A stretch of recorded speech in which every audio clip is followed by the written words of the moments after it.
Hi you guys, it's Zippy.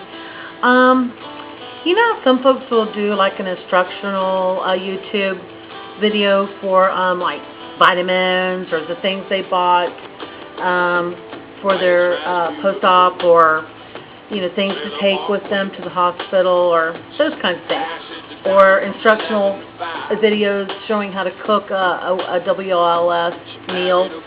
Well, I don't have any of those things because I'm still in predetermination, so oh well. But I did want to do my very first one, and it is about a book that I bought. It is called Weight Loss Surgery for Dummies. It's written by Marina Kurian, and she's a weight loss surgeon out of Lenox Hill Hospital. And I bought it because I wanted a good overview of what weight loss surgery was all about. I will tell you that this book is an excellent book if you're just starting out on your road to gathering information about weight loss surgery. Not that informative if you've been down the road or have been thinking about it for a while and you've really gathered up information. Not going to be that great either for post-op folks, but really good for that person who's just starting out to that road of discovery. One of the chapters that they had in here that was helpful to me was choosing the right surgeon and drafting your dream team. It's more than a surgeon. And they talked about a center of excellence. The center of excellence is, from what I can gather, it's kind of an award that's given, or a distinction that's given to folks that meet certain criterion. I'm going to read it to you. It says Centers of Excellence. It's a practice that has been designated as if a practice has been designated as a center of excellence, you know that not only the practice but the hospital is committed to the best patient care and to providing research data so that bariatric surgery can continue to improve. Here are some of the criteria a practice and a hospital must meet in order to be awarded the Center of Excellence designation. The hospital must be committed to the medical care of bariatric patients and have regular in-service staff training. The practice must have performed at least 125 surgeries per year. There must be a medical director of bariatric surgery. A full team of specialists must be available for the care of the patient. The hospital must have appropriately sized equipment and furniture. Who saw it, The bariatric surgeon must be board certified. Bariatric surgery must be done following standard procedures. There must be a designated nurse involved in the continuing care of a patient. There must be available support groups. The practice must demonstrate a commitment to patient follow-up.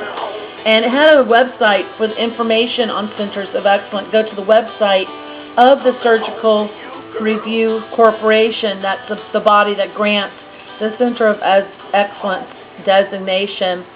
And that's www.surgicalreview.org.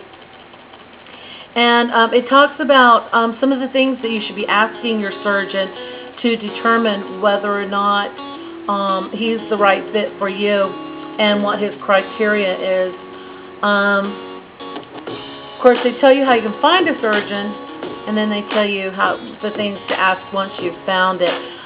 Most people will get a referral from someone else, someone who's had the surgery, to find someone. And I think that's a pretty good way of going about it, but you do need to do your research to make sure that that doctor is someone that you can trust, surgically speaking. It's not about personalities completely, about personalities. It's got to be about whether or not they have skills, right? So anyway, you want to know how many surgeries they've done, how long they've been doing bariatric surgery. You want to know what their death toll is. You want to to know if they're board certified. You want to know if all of their practice is bariatric surgery, or how much of it, what percentage is bariatric surgery. You want to know if they're a member of the American Society of Bariatric Surgery. Let's see, do they do it laparoscopically or is it open surgery? And a couple other things, you know, on a more stuff that would be a good fit for you, like do they want you to lose weight before surgery? What kind of meds are they going to give you? Or do they use things like that? So there's a lot of good stuff in here.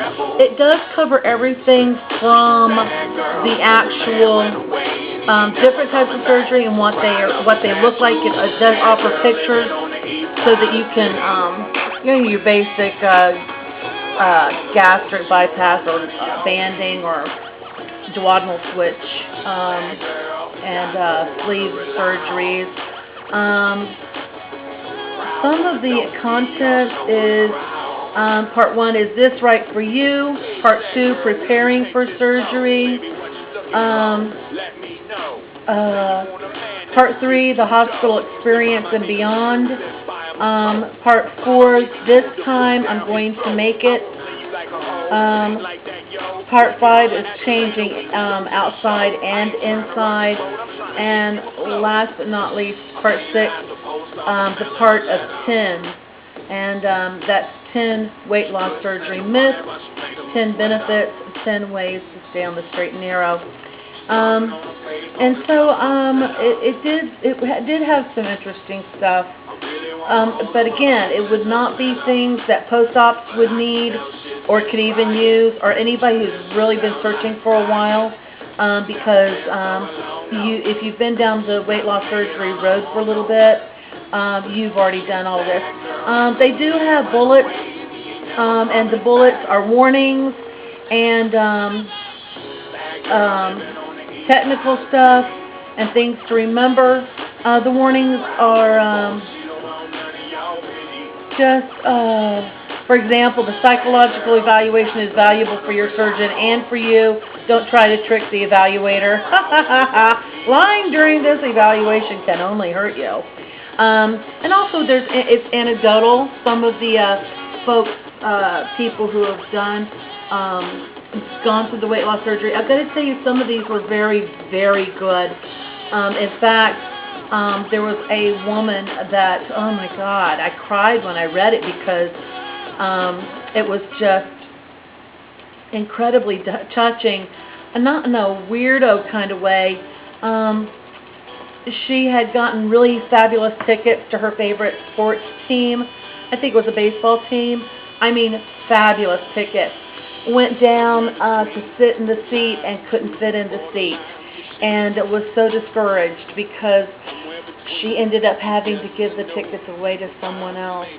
And when she tried to speak to someone who was in charge or someone in ticketing, they wouldn't exchange her tickets. They did try to accommodate her, but she ended up having the choice of not going at all or sitting up on the bleacher, and she didn't go at all. Also, it just has some very good recipes in it. I've not tried any of them, so I'm saying they're very good because they're weight loss surgery recipes. They may suck, I don't know. They may suck. Okay, let's just say they have some really sucky recipes now. You know, it's stuff from your protein shakes on out to full solids. So anyway, it's a good little book. It was $12. If you have a friend that's thinking about doing weight loss surgery, it's a good idea to purchase this. I got this from Amazon. So anyway, $12. Who can beat it, you know? Anyway, we're out. I wanted to just share this with you in case there was somebody who was interested.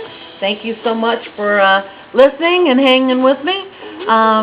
Anyway, we'll see you later.